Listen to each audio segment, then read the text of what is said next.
Cette vidéo était censée être beaucoup plus longue que prévu, mais j'ai décidé de séparer en deux le contenu. Donc d'ici 2-3 semaines, et là cette fois-ci pour de vrai, une autre vidéo debunk sur Ryo Sensei sortira, toujours par rapport à Mihawk. Et après ça, j'arrête les vidéos debunk sur Ryo, puisque dans les grandes lignes, je suis d'accord avec lui sur tout le reste. Sinon aujourd'hui, dans cette vidéo, on va principalement discuter de deux choses. On va parler en premier lieu du Shanks de l'époque et sa puissance avec le peu d'informations qu'on a. Je vais également montrer ce qui s'apparente selon moi à une réelle hypocrisie de la part de Ryo par rapport au Shanks de l'époque. Et dans la deuxième partie, on va parler de Mihawk à Marineford. Petit aparté, le site Little X Garden a réouvert ses portes sous le nom de Punk Records, donc désormais, pour respecter leur choix, lorsque je parlerai de leur site, ça sera sous leur nouveau nom, Punk Records.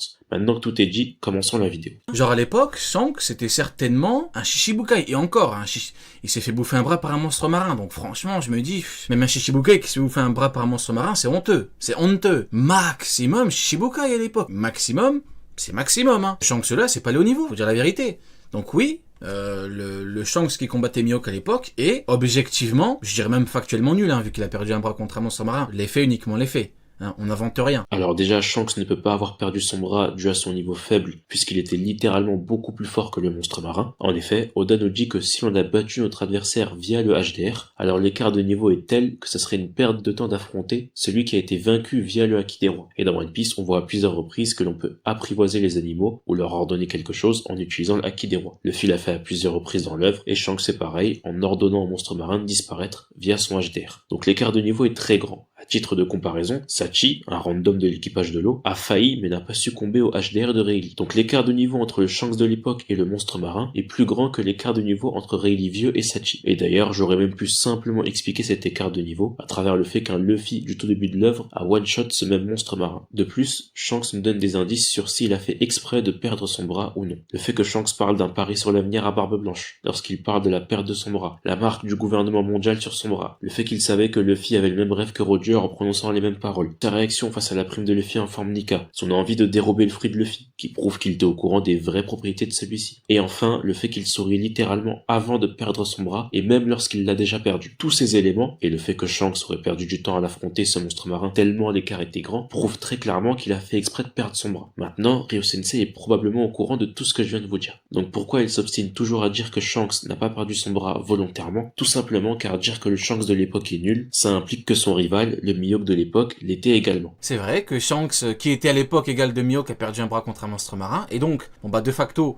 Mihawk aurait pu logiquement perdre également un bras, c'est un fait. Voyez-vous ça comme vous voulez, moi j'ai l'impression qu'il y a de la malhonnêteté. Maintenant, au niveau de la puissance du Shanks de l'époque, on a 4 éléments qui nous permettraient un minimum de jauger son niveau, et donc également celui de son rival, le Mihawk de l'époque. Et bien sûr, leur niveau d'antan restera toujours assez flou pour l'instant. Le premier point est la prime de Shanks de l'époque, qui était à 1 milliard. Alors attention, je suis le premier à dire qu'une prime veut tout et rien dire, comme Aokiji l'a mentionné face à l'équipage de Luffy, mais également Oda dans un SBS. D'autant plus qu'il a eu cette prime après l'obtention du fruit de Luffy. Mais force est de constater que Oda nous donne un réel lien entre le milliard de berry et le niveau commandant. Il nous le fait à travers Jack qui possède pile le milliard, à travers les dires de Luffy par rapport à Katakuri qui parle de lui comme un homme dépassant le milliard, mais également Marco face à King et Queen. D'autant plus que 1 milliard il y a 12 ans ne vaut pas forcément 1 milliard actuellement dans le monde de One Piece, puisque comme Robin l'a déjà mentionné, il peut y avoir une espèce d'inflation au niveau des prix. Le deuxième point est que le Shanks d'il y a 12 ans maîtrisait factuellement le HDR. En effet, Oda dit qu'une maîtrise du HDR implique que l'on peut épargner un groupe de personnes. C'est ce que Shanks a fait à Luffy puisqu'il est resté conscient, comme Rayleigh l'a fait avec l'équipage de Luffy à Sabaody. Le troisième point est que dans une FAQ, Oda a dit que le Shanks étant membre de l'équipage de Roger,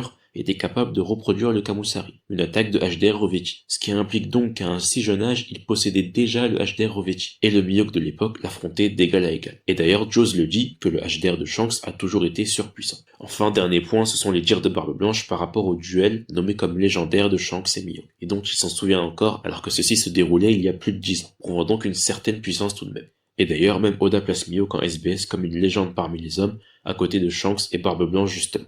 Voilà, j'en ai fini avec le Shanks de l'époque, maintenant parlons de Mihawk à Marineford. Avant de parler des points les plus intéressants sur Mihawk par rapport à Marineford, je vais rapidement parler de deux petits points. Déjà, le fait que Mihawk n'arrive pas à trancher Baggy est dû au fait qu'il est immunisé aux attaques tranchantes, Shanks en parle dans le chapitre 0, et ensuite la raison pour laquelle Mihawk quitte le champ de bataille lorsque Shanks se pointe est très simple à expliquer. Ce n'est même pas moi qui vais le faire, mais Ryo Sensei lui-même. Non, on peut pas occulter l'élément principal, c'est-à-dire qu'ils sont amis, et juste après ils ont bu ensemble. Tu peux pas occulter le fait que ce sont des potes quand même. Bon, maintenant que ça c'est dit, rentrons dans le vif du sujet, et plus précisément de 5 sujets sur Mihawk à Marineford. Le premier point est à propos de Jaws, qui arrête son attaque. Avant d'expliquer pourquoi ça ne rabaisse en rien la puissance de Mihawk, je vais clarifier une chose, que Jaws a bien arrêté l'attaque avec son diamant uniquement, et pas son corps comme Ryo veut nous le faire croire. Le problème c'est qu'Oda, il a anticipé votre raisonnement. Il a anticipé, parce qu'il y a un côté de Jaws qui n'est pas en diamant. Donc il a anticipé votre truc. Oda, c'est pas n'importe quel mangaka. Oda réfléchit à tout. Oda pense à tout. Il y a un côté qui n'est pas en diamant. Il y a même des traces. Alors déjà, ces traces dont Ryo nous parle, elles ne sont plus présentes quelques secondes après que Jaws arrête l'attaque de Mihawk, puisque Oda nous remonte la partie gauche du corps de Jaws, là où il y avait des traces, et même dans son visage on voit qu'il n'y a rien. Même bien plus tard dans la guerre, quand il attaque Crocodile, il ne possède toujours pas de traces. Par contre, encore plus loin dans la guerre, il commence à en avoir, et désormais, ces traces restent tout au long de la bataille. Donc pourquoi ces traces ici, elles restent sur le corps de Jaws, mais pas celles de l'attaque de Mihawk? Parce que ces traces-là sont de vraies traces d'égratignure. Ensuite, lorsque l'on voit bien les choses, Jaws a arrêté l'attaque en tendant les bras, donc il a arrêté le coup de Mihawk avec ses mains. Et l'on voit bien que toute la partie droite de son corps est en diamant, mais également sa main gauche. Donc Jaws a bel et bien arrêté l'attaque de Mihawk avec du diamant uniquement. Maintenant, la raison pour laquelle Mihawk n'a pas pu couper le corps en diamant de Jaws est que dans One Piece, un épéiste coupe ce qu'il souhaite couper avec du Ryo. C'est ce que Hyogoro explique à Luffy, qu'avec du Ryo, un épéiste est capable de trancher du métal sans être capable de trancher une feuille. D'ailleurs, c'est exactement ce que fait Zoro à Alabasta, face à Mr. One. Un autre exemple qui illustre parfaitement cela est lorsque Zoro souhaite couper le corps en acier de Kaku, dû au métallium, mais qui n'a pas pu parce que Kaku n'avait justement pas utilisé le métallium. Donc une attaque destinée à trancher du fer n'a pas tranché un corps de girafe qui est beaucoup moins résistant. Une preuve que dans One Piece, un épéiste peut trancher uniquement ce qu'il souhaite trancher. Donc si l'on revient sur Mihawk et Jaws, on voit bien que sur cette case que Mihawk ne s'attendait pas à ce que Jaws arrête l'attaque. D'où le fait que c'était impossible que l'attaque de Mihawk tranche le corps en diamant de Jaws. Maintenant, il est vrai que rien n'empêchait Mihawk de réattaquer avec cette fois-ci l'intention de couper du diamant. Mais il y a potentiellement plusieurs explications à cela. Déjà, premièrement, on sait qu'une attaque avec une épée à longue distance s'atténue. Zoro en parle avant d'attaquer Pika à Dressrosa. Deuxièmement, bien évidemment que si on suppose que Mihawk a utilisé du haki, il en est de même pour Jaws. Donc Mihawk ne devait pas juste trancher du diamant, mais du haki également. Et troisièmement, même si on suppose que Mihawk ne peut pas trancher le corps en diamant de Jaws, en supposant que Jaws n'utilise pas le haki et que Mihawk l'attaque en étant proche, ça n'applique en rien un certain niveau à Mihawk, car couper un élément dur dans One Piece est une compétence d'épéiste, comme je suis en train de vous le prouver avec toutes les cases que je suis en train de vous montrer. Donc si Mihawk, l'épéiste le plus fort du monde, n'arrive pas à couper un élément dur, dans ce cas, tous les épéistes, Vista, Fujitora, Zoro, etc. n'y arrivent pas non plus. Et même ceux qui ne sont pas forcément des épéistes, mais qui ont des compétences à l'épée, comme Shanks, qui je rappelle a des compétences d'épéiste inférieures à celles de Mihawk. Pour finir, j'aimerais parler de la résistance du diamant dans One Piece, qui n'est pas à prendre à la légère, et Franky le prouve. En effet, à Punk Hazard, Franky démolit une porte en fer blindée avec son laser, en sachant que non seulement Sanji ne pouvait pas le faire, mais en plus de ça, César disait que cette porte absorbait tout choc. Et d'un autre côté, à Dressrosa, Franky comptait utiliser la même technique sur l'usine, mais Senior Pink dit que son attaque n'allait même pas égratigner l'usine, en sachant que les murs extérieurs de l'usine sont faits en granit marin, que Kumadori, à Ines Lobby, nous a dit que le granit marin était un élément aussi dur que le diamant. Donc d'un côté, le laser de Franky a démoli une porte en fer blindée, et de l'autre, ce même laser n'allait rien faire face à un élément qui est aussi dur que le diamant, qui est donc le granit marin. En sachant qu'il faut de base du Ryu pour trancher le fer, c'est à se demander ce qu'il faut comme haki pour trancher du diamant dans One Piece. J'ai fait une théorie là-dessus sur TikTok pour ceux qui sont intéressés. Enfin bref. Maintenant, parlons du deuxième point qui est le combat Luffy versus Mihawk. Quand bien même Mihawk dit que sa lame ne connaît pas de restrictions, il y a deux choses qui prouvent que Mihawk n'était pas à fond face à Luffy. Premièrement, le fait que Mihawk a attaqué Luffy sans qu'il ait de grosses répercussions, voire qu'il soit mort. En effet, peu importe l'avis qu'on a du niveau de Mihawk, c'est impossible qu'il fait si peu de dégâts à Luffy en étant sérieux. Car, étant l'épéiste le plus fort du monde, il fait les attaques à l'épée les plus puissantes, comme mentionné lorsque Jaws arrête son attaque. De plus, il possède la lame la plus puissante comme mentionné dans le Road to Locktail, d'autant plus que c'est une arme létale. Et il a du haki de l'armement, ce qui rend les attaques encore plus puissantes. Et en plus de ça, Luffy est en caoutchouc, un corps faible face aux attaques tranchantes, comme Kaido le mentionne à Onigashima par exemple. Donc en gros, littéralement toutes les conditions sont remplies pour que Mihawk blesse sévèrement Luffy dans ce coup, voire même le tue honnêtement, et pourtant Luffy se relève juste après sans aucune séquelle. Preuve que Mihawk s'est bel et bien retenu face à Luffy, et pas qu'un peu. D'autant plus que factuellement, Mihawk est capable de trancher Luffy, puisqu'il allait le faire de base peu après. Et d'ailleurs, cette scène-là est la deuxième chose qui prouve qu'il n'était pas à fond. Mihawk est factuellement plus rapide que Luffy en Gear Second, puisqu'il allait lui trancher les bras et que Luffy était en Gear Second, mais juste après il ne touche pas Luffy qui n'utilise aucun gear, alors que comme Luffy le dit lui-même, le le Gearsegen booste toutes ses capacités, donc même sa vitesse. Une autre preuve qu'il n'était pas à fond. Petit aparté, c'est pas la seule fois où Oda fait ça à Marineford, car personnage qui n'a aucune raison de ne pas être à fond face à Luffy, qui au final l'est tout de même.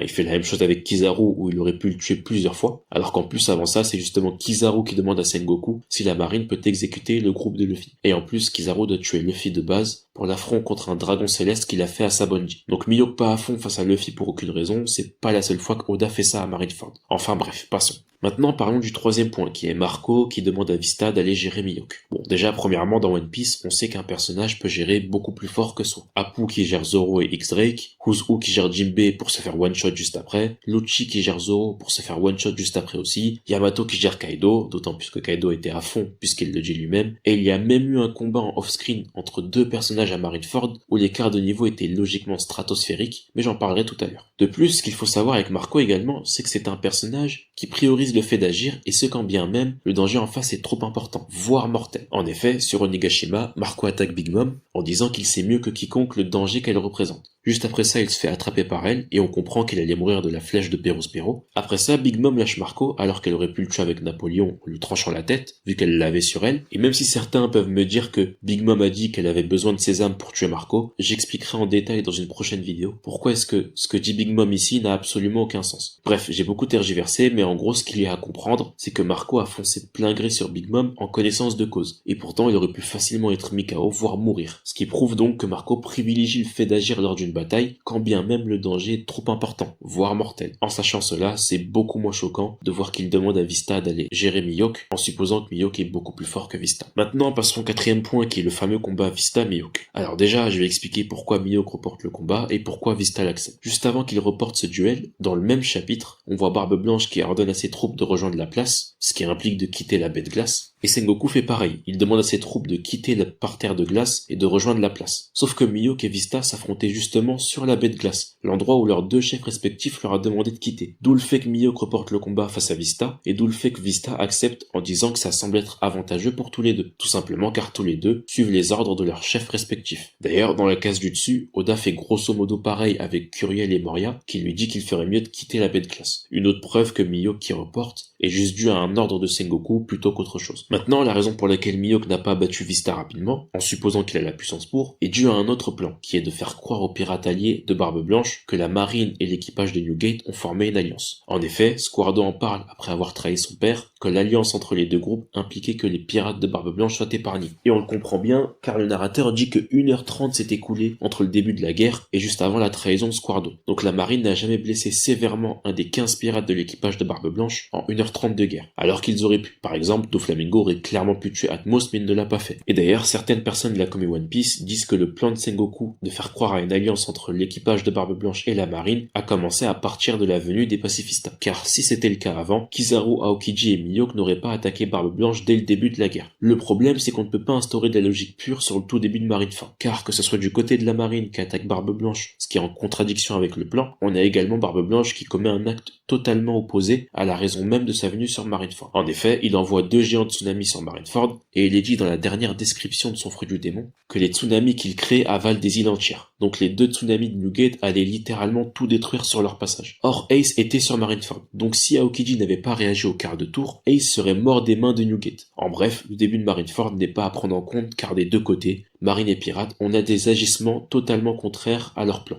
Avant de passer au cinquième et dernier point, j'aimerais parler de pourquoi est-ce que Mihawk respectait bel et bien les plans de Sengoku, mais également de ce qui s'apparente selon moi, de la part de Ryo, à un évitement de questions. Déjà, parmi tous les Shichibukai qu'on connaît, Mihawk, Baggy et Weben sont les seuls à n'avoir jamais réellement désobéi au GM. De plus, Mihawk était présent dans les 2 seules réunions de Shichibukai qu'on connaît, là où par exemple Hancock n'était présente dans aucune des 2. D'autant plus que Mihawk est venu également à Marineford. Et enfin, Oda nous dit dans un SBS que Mihawk est devenu Shichibukai pour la tranquillité, dans le sens où il ne se faisait pas chasser par la marine de cette façon. Donc très clairement, Mihawk obéit aux ordres du gouvernement mondial et à la marine, ce qui implique qu'il le faisait aussi à Marineford, car il n'a jamais désobéi à la marine de 1, et de 2, sa quête de tranquillité sans se faire chasser par la marine, qui est grosso modo son ambition, passe bien évidemment par le fait de suivre les ordres du GM et de la marine. Tout ce que je viens de vous dire, Ryo Sensei est au courant, mais au lieu de répondre à la question est-ce que Mihawk obéit aux ordres du GM, oui ou non, il nous dit ça à Ryo. C'est comme ceux qui disent oui, il y avait le plan de Sengoku, Mihawk qui devait pas filmer les commandants et tout, mais c'est les mêmes qui te disent que Mihawk en fait il fait ce ce qu'il veut, les Shichibukai ils sont libres, ils en ont rien à foutre de... Bah faudrait savoir. Soit Mihawk c'est le petit chien de Sengoku, il écoute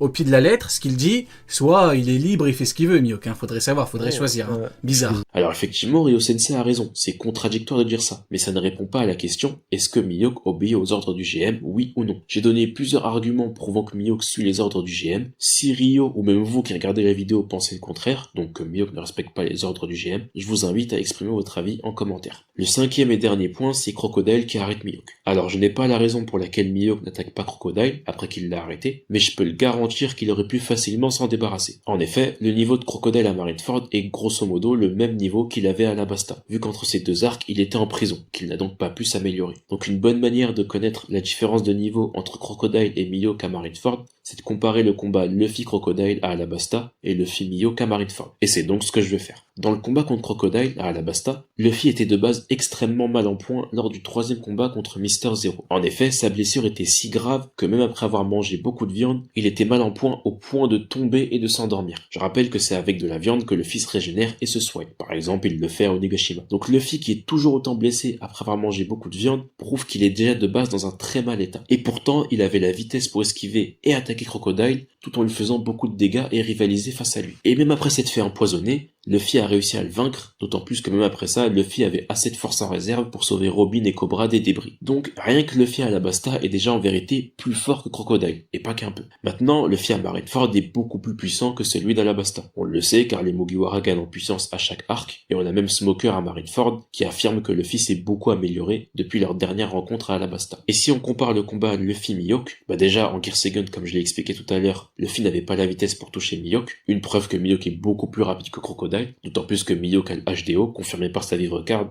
là où Crocodile avant l'ellipse n'avait aucun acquis. Mais en plus, les attaques de Mihawk sont non seulement beaucoup plus létales que celles de Luffy, puisque c'est une lame, d'autant plus que c'est la lame la plus puissante, mais en plus, comparé à Luffy pré-ellipse, Mihawk a le HDA, donc ses attaques sont beaucoup plus puissantes que celles de Luffy. Une preuve que le HDA renforce énormément les attaques, Luffy, Zoro, Sanji pré-ellipse n'ont fait aucun dégât à un pacifista à 3, 2 ans plus tard, en utilisant les mêmes techniques, avec comme seule différence le haki, ils ont pu one-shot un pacifista. En bref, à travers le niveau de Luffy à Alabasta et de Marineford, on voit l'écrasante différence de niveau entre Crocodile et Mihawk. Et pour ceux qui pensent que Mihawk a le niveau de Doflamingo, dans ce cas-là, la différence de niveau avec Crocodile est grosso modo celle de Luffy à Alabasta et de Luffy à Dressrosa. D'ailleurs, en parlant de Doflamingo, tout à l'heure j'avais dit qu'il y avait eu un combat entre deux personnages à Marineford, alors que l'écart de niveau était très grand entre deux. Je parlais du combat Crocodile-Doflamingo. On voit Crocodile s'en sortir avec des blessures mineures. Quand on voit ça, on comprend encore mieux pourquoi Marco envoie Vista face à Mihawk, en supposant que Mihawk est beaucoup plus fort que Vista. Bon, sinon cette vidéo s'arrête là. N'oubliez pas que d'ici quelques semaines, je vais sortir une dernière vidéo debunk sur Ryo Sensei à propos de Mihawk, de manière générale, et que je sortirai de temps en temps d'autres vidéos sur One Piece. J'ai une vidéo prévue sur Garp en tant que personnage, et une sur une dizaine ou vingtaine d'incompréhensions de la commu One Piece. Sur ce, je vous dis à bientôt.